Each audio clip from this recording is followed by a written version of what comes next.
In this video, I'll be explaining this 4-step orchestration recipe to recreate the main wondrous flowing texture from Aquarium, a piece by Saint-Saens' Carnival of the Animals. But before we break this down layer by layer, let's have a listen to the texture.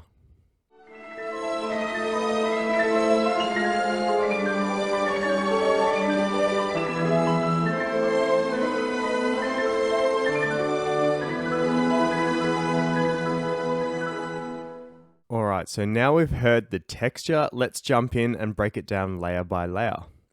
Let's begin with the melody. The main flavor of the melody is muted high strings in 3 octaves. You'll have first violins on the top octave, second violins on the middle octave, and violas on the bottom octave playing around middle C. Here, the mutes on the strings give us that underwater sound. To add some color, double the middle octave with flute.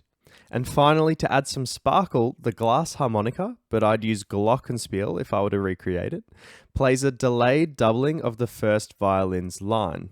This mimics the notes of the line, but plays after about a quarter note delay. Next, in quite a simple layer below the melody, muted cellos play single sustained notes of the harmony, helping to ground the texture.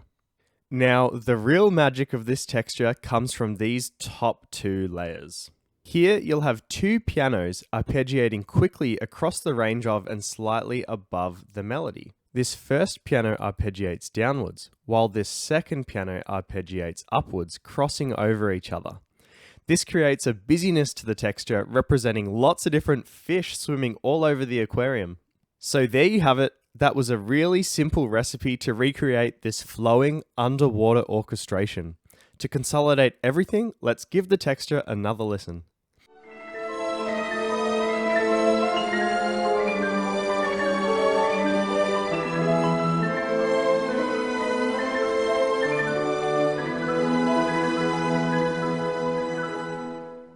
So if you're still here and still hungry, click here for another orchestration recipe. If you have any suggestions for textures you'd like me to break down in future, please leave those in the comments. I hope you have a nice day and I'll see you in the next video.